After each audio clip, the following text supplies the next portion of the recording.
मई 2020 के दौरान ईस्टर्न लद्दाख की सीमा के समीप भारी संख्या में शस्त्र बल तथा गोला बारूद आदि इकट्ठा कर लिया गया था। चीन द्वारा येलेसी के आसपास कई बार ट्रांसग्रेशन का भी प्रयास किया गया था।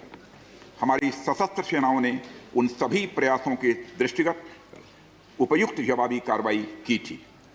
राष्ट्र के साथ इस सदन ने भी उन वीर भारतीय सैनिकों को श्रद्धांजलि दी थी जिन्होंने भारत की सीमा की रक्षा करते हुए अपना बलिदान दिया था। आज मैं इस सदन को कुछ और महत्वपूर्ण डेवलपमेंट्स के बारे में बताना चाहता हूं। सभापति महोदय, पिछले वर्ष सितंबर से दोनों पक्षों ने एक दूसरे के साथ मिलिट्री और डिप्लोमेटिक चैनल्स द्वारा संवाद स्थापित कर रखा है।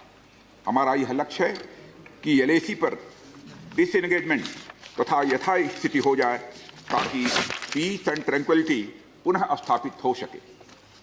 मैं संक्षेप में वहां की ग्राउंड सिचुएशन के बारे में सदन को दोबारा अवगत कराना चाहता हूं। सदन को ज्ञात है कि चीन ने अनधिकृत तरीके से लद्दाख केंद्र शासित प्रदेश के लगभग 38,000 वर्ग किलोमीटर पर 1962 के संघर्ष के समय से कब्जा बना लिया है। इसके अतिरिक्त पाकिस्तान ने अनधिकृत तरीके से पाक ऑक्युपाइड कश्मीर में भारत की लगभग 5,180 वर्ग किलोमीटर भूमि तथा कथित चीनो पाकिस्तान बाउंड्री एग्रीमेंट 1963 के तहत चीन को दे दिया है।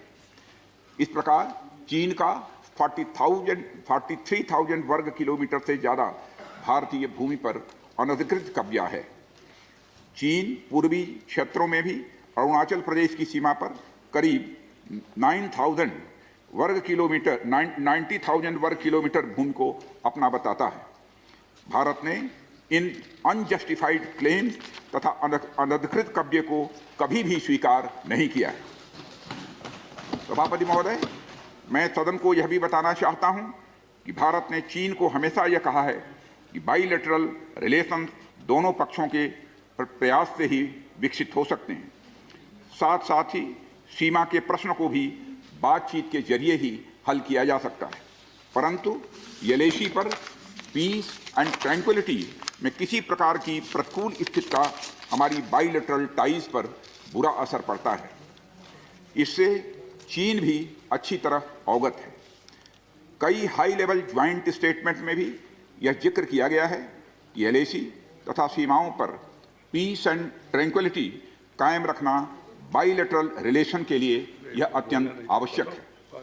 सभापति महोदय, पिछले वर्ष से चीन के द्वारा उठाए गए कदमों के कारण पीस एंड ट्रैंक्विलिटी पर प्रतिकूल असर पड़ा है। इसके फलस्वरूप चीन और भारत के संबंधों पर भी प्रभाव पड़ा है।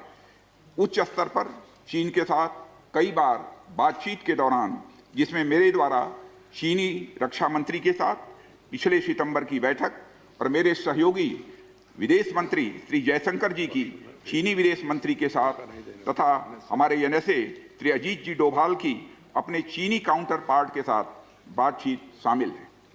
हमने स्पष्ट कर दिया है सभापति महोदय कि यह अत्यंत आवश्यक है कि येलेसी के सभी फ्रिक्शन पॉइंट पर डिसएंगेजमेंट किया जाए ताकि पीस एंड ट्रैंक्विलिटी पुनः स्थापित हो सके।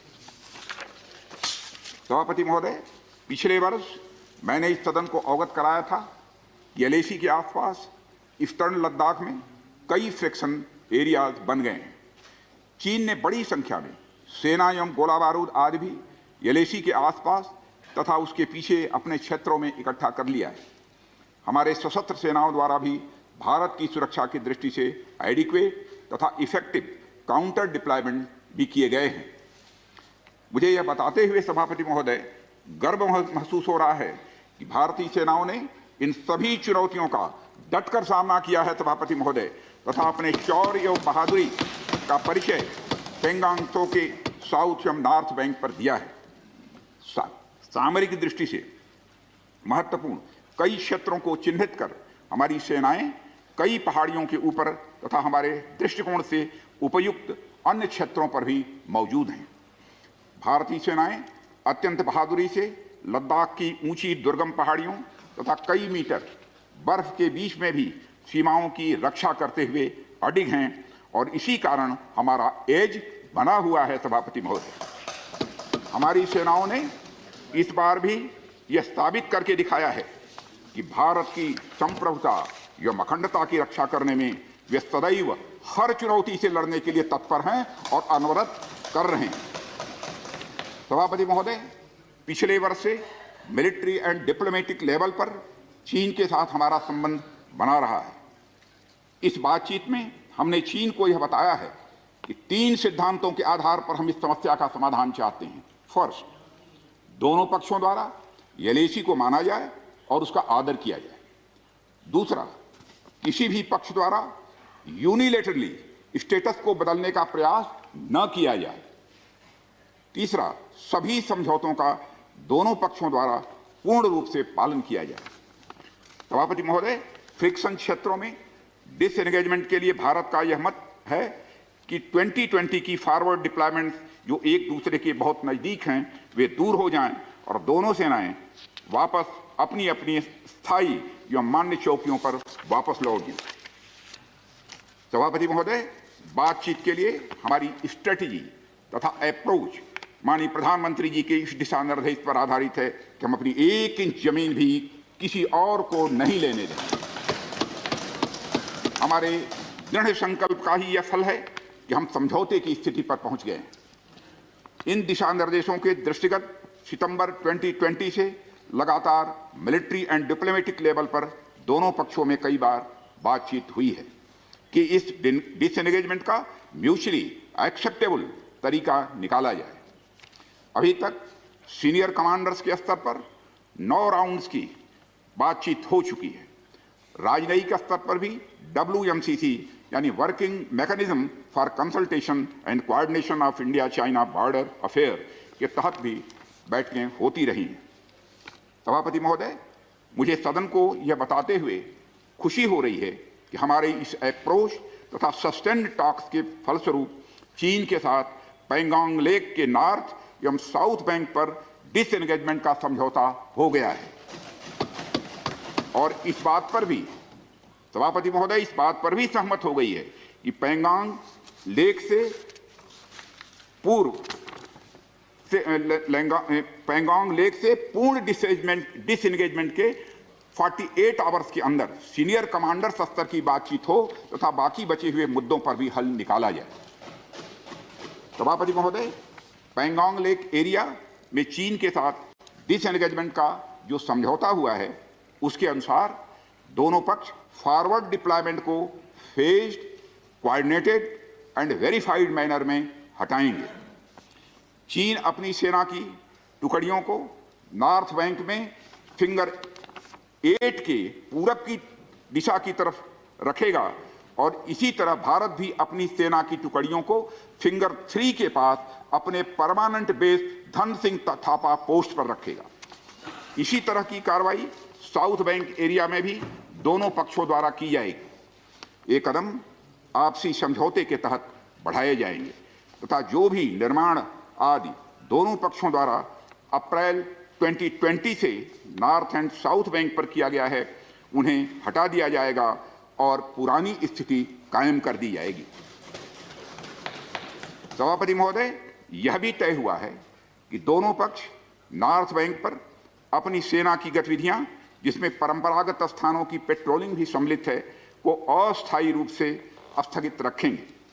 पेट्रोलिंग तभी शुरू की जाएगी जब सेना एवं राजनयिक स्तर पर यानी डिप्लोमेटिक लेवल पर आगे बातचीत करके समझौता बनेगा। इस समझौते पर कार्रवाई कल से नॉर्थ एंड साउथ बैंक पर प्रारंभ हो गई है। यह उम्मीद है इसके द्वारा पिछले साल के गतिरोध से पहले जैसी स्थिति बहाल हो जाएगी। सभापति महोदय, मैं इस सदन को आश्वस्त करना चाहता हूं कि इस बातचीत में हमने कुछ भी खोया नहीं है। सभापति महोदय, सदन को यह भी जानकारी देना चाहता हूं अभी भी एलएसी पर डिप्लॉयमेंट तथा पेट्रोलिंग के बारे में कुछ आउटस्टैंडिंग इशूज बचे हुए हैं। इन पर हमारा ध्यान आगे की बातचीत में रहेगा। दोनों पक्ष इस बात पर सहमत हैं कि बाइलेटरल एग्रीमेंट्स तथा प्रोटोकॉल के तहत पूर्ण डिसएंगेजमेंट जल्द से जल्द कर लिया जाए। अब तक की बातचीत के बाद चीन भी देश की संप्रभुता की रक्षा के हमारे संकल्प से पूरी तरह और अच्छी तरह अवगत है। हमारी यह भी अपेक्षा है कि चीन द्वारा हमारे साथ मिलकर बचे हुए मुद्दों को हल करने का पूरी गंभीरता के साथ प्रयास किया जाएगा। सभापति महोदय, मैं इस सदन से आग्रह करना चाहता हूं कि मेरे साथ संपूर्ण सदन हमारी आर्म्ड फोर्सेस की इस विषम एवं भीषण बर्फबारी की परिस्थितियों में भी शौर्य और वीरता के प्रदर्शन की भूरी भूरी प्रशंसा करे।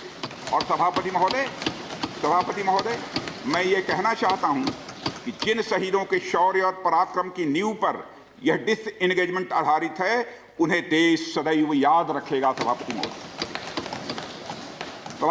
महोदय, मैं इस बात से भी पूरी तरह से आश्वस्त हूं कि यह पूरा सदन, चाहे कोई किसी भी दल का क्यों न हो, देश की संप्रभुता, एकता और अखंडता और सुरक्षा के प्रश्न पर एक साथ खड़ा है और एक स्वर से समर्थन करता है कि यह संदेश केवल भारत की सीमा तक ही सीमित नहीं रहेगा, बल्कि पूरे विश्व को जाएगा। सभापति महोदय, यह बात मैं विश्वास के साथ कह सकता हूं।